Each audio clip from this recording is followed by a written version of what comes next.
Iran Israel యుద్ధ వాతావరణం వేళ ఇజ్రాయెల్ ప్రధాని నెతన్యాహు సంచలన వ్యాఖ్యలు చేశారు. అమెరికా అధ్యక్షుడు ట్రంప్ ను ఇరాన్ చంపాలని చూస్తుందన్నారు నెతన్యాహు.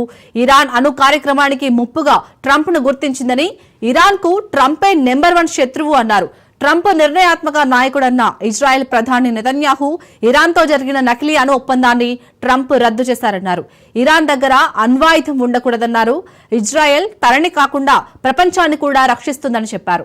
ఇజ్రాయెల్ ను నాశనం చేయాలనే ఉద్దేశంతోనే ఇరాన్ అణు కార్యక్రమాలు చేస్తుందన్న నెతన్యాహు, ఇజ్రాయెల్ దాడులు ఇరాన్ అణు కార్యక్రమాన్ని చాలా వరకు వెనక్కి నెట్టాయన్నారు.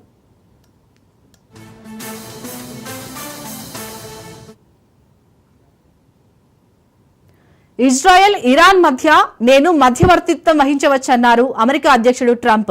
ఇజ్రాయెల్ ఇరాన్తో చర్చల్లో పురోగతి కనిపిస్తుందన్నారు. ఇజ్రాయెల్ ఇరాన్ మధ్య త్వరలో శాంతియుత వాతావరణం వస్తుందన్నారు. తన జోక్యం అనేక సంఘర్షణలతో ఉన్న దేశాల మధ్య శాంతికి దారితీసిందన్నారు. తన వల్ల యుద్ధాలు ఆగినా తనకు మాత్రం గుర్తింపు లభించలేదన్నారు ట్రంప్. తనకు నచ్చితే ఒక రకంగా, నచ్చకపోతే మరొక రకంగా ఉండటం ట్రంప్ కు అలవాటే. ఇరాన్ ను ఏదో రకంగా లొంగ తీసుకోవాలనే ప్రయత్నమే ట్రంప్ వ్యాఖ్యల్లో కనపడింది. అంటే ఇక్కడ ఇజ్రాయెల్ ను అడ్డు పెట్టుకుని ఇరాన్ ను ఎలాగైనా తమ చెప్పు చేతుల్లోకి తీసుకోవాలన్నది ట్రంప్ కామెంట్స్ లో స్పష్టంగా కనిపిస్తుంది. ఇరాన్ పై ఇజ్రాయెల్ వరుస పెట్టి దాడులు చేస్తూనే ఉంది. వందల సంఖ్యలో ప్రాణ నష్టంతో పాటు ఆస్తి నష్టం కూడా ఇరాన్ చవిచూసింది.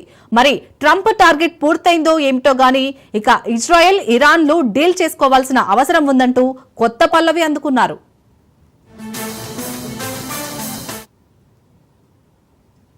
ఇరాన్లో పలువురు భారతీయ విద్యార్థులు చిక్కుకున్నారు. ఇజ్రాయెల్ దాడులతో ఇరాన్లో తీవ్ర విధ్వంసం చెలరేగింది. ఇరాన్లో విద్యార్థుల స్థితిపై తల్లిదండ్రులు ఆందోళన చెందుతున్నారు.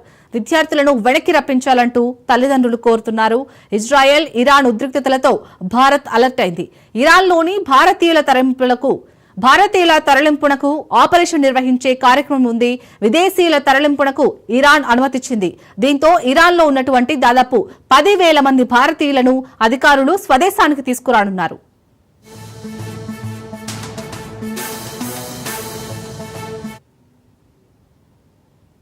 భారత్ శత్రుదేశం పాకిస్తాన్ ఇరాన్ కి మద్దతు పలుకుతోంది. ఇరాన్ ఇజ్రాయెల్ వార్ కొనసాగుతున్న వేళ ఇరాన్ కు చెందిన IRGC జనరల్ మొహసిన్ రిజాయి సంచలన వ్యాఖ్యలు చేశారు. తమపై అణుదాడికి దిగితే పాక్ ప్రతిదాడికి చేస్తుందన్నారు. పాకిస్తాన్ రంగంలోకి దిగి ఇజ్రాయెల్ పై న్యూక్లియర్ అటాక్ చేస్తుందన్నారు. పాక్ నుంచి హామీ లభించిందని ఇరాన్ IRGC జనరల్ తెలిపారు.